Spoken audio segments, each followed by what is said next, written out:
Hello viewers, তো welcome to Jinnat 360 YouTube channel. সঙ্গে রয়েছে আমি জিন্নাত। তো ফ্রেন্ডস, আজকে অনেক বড় একটি আপডেট নিয়ে হাজির হয়েছি আমি আপনাদের সামনে। ইতিমধ্যে মুখ্যমন্ত্রী মমতা বন্দ্যোপাধ্যায় নবান্ন থেকে কিন্তু একটি বিশেষ ঘোষণা করেছেন।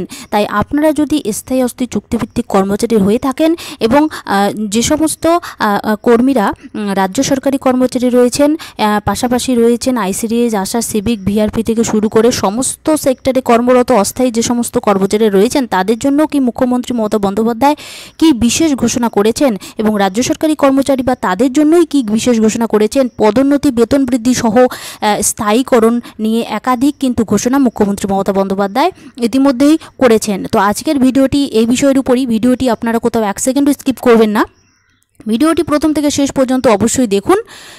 এবং আপনারা যদি এই চ্যানেলে নতুন হয়ে থাকেন তাহলে অবশ্যই চ্যানেলটিকে সাবস্ক্রাইব করে নোটিফিকেশান বেলটি অন করে রাখবেন এরকম লেটেস্ট আপডেট ভিডিও সবার আগে পাওয়ার জন্য। আর যারা অলরেডি জিন্নাত 360 ইউটিউব চ্যানেলটি সাবস্ক্রাইব করে রেখেছেন তাদেরকে জানাই অসংখ্য অসংখ্য ধন্যবাদ। তো চলুন আজকের সেই আপডেটটি দেখে নেই। পুলিশের পদোন্নতি ও ভাতা বৃদ্ধি, শিক্ষক, গ্রন্থাগারিক শিক্ষাকর্মীদেরও 32% ডিএ সহ অতিরিক্ত ভাতা বৃদ্ধির দাবি। সর্বভারতীয় ক্যাডারের আধিকারিক অর্থাৎ আইএএস, আইপিএসদের পাশাপাশি এবার রাজ্য ক্যাডারের পুলিশ আধিকারিক অর্থাৎ পশ্চিমবঙ্গ পুলিশ সার্ভিসের দিকেও সবিশেষ নজর দিলেন মুখ্যমন্ত্রী মমতা বন্দ্যোপাধ্যায়। পুলিশের পদোন্নতি ও ভাতা বৃদ্ধি ঘোষণা করলেন মুখ্যমন্ত্রী মমতা। জানান, বাংলার পুলিশ সার্ভিসের অফিসারদের কর্মদক্ষতা স্বীকৃতি দিতে পদোন্নতি, ভাতা বৃদ্ধি সহ একগুচ্ছ গুরুত্বপূর্ণ সিদ্ধান্ত নিয়েছে রাজ্য। ডব্লিউবিপিএস অফিসাররা কর্মজীবনের 8ম, ষোড়শ ও 25তম বর্ষে পদোন্নতি পাবেন। সেই সময় এক লপ্তে 2টি ইনক্রিমেন্টের অর্থ দেওয়া হবে তাদের। পাশাপাশি এবার থেকে এএসপি ও এসডিপিওরাও আইপিএসদের মতো বিশেষ ভাতা পাবেন। এএসপিরা পাবেন মাসিক 2500 টাকা এবং এসডিপিওরা পাবেন মাসিক 2000 টাকা।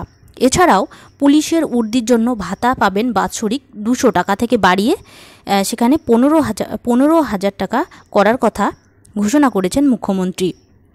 40 আধিকারিকরা বছরে একবার করে বাধ্যতামূলকভাবে শারীরিক পরীক্ষা নিরীক্ষা করাবেন বলেও নির্দেশ দিয়েছেন মমতা। মুখ্যমন্ত্রী বলেন, ডব্লিউবিপিএস আধিকারিকদের জন্য কয়েকটা গুরুত্বপূর্ণ সিদ্ধান্ত নিলাম। তাদের পদোন্নতি ও কর্মোন্নতি সংক্রান্ত।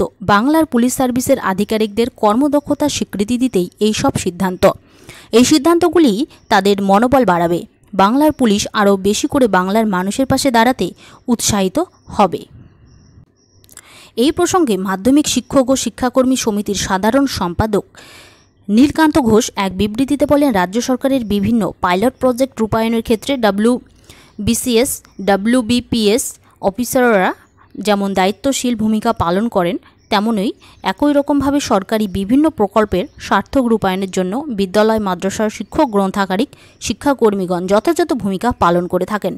তাই সংশ্লিষ্ট সবাইয়ের 32% ডিএ বঞ্চনা নিরসন করা যেমন অত্যাবশ্যক, তেমনি অতিরিক্ত ভাতা বৃদ্ধি করা এই সময়ের জন্য জোরালো দাবি হিসাবে রাজ্য সরকারের সক্রিয়ভাবে বিবেচনা করা উচিত। রাজ্য সরকারের সমস্ত সেক্টরে কর্মরত কর্মীদের জন্য আজকের এই আপডেটটি আমি এখানেই শেষ করছি। আপডেটটি যদি আপনাদের ভালো লেগে থাকে অবশ্যই একটি লাইক দিয়ে চ্যানেলটিকে সাবস্ক্রাইব করে পাশে থাকবেন। ধন্যবাদ।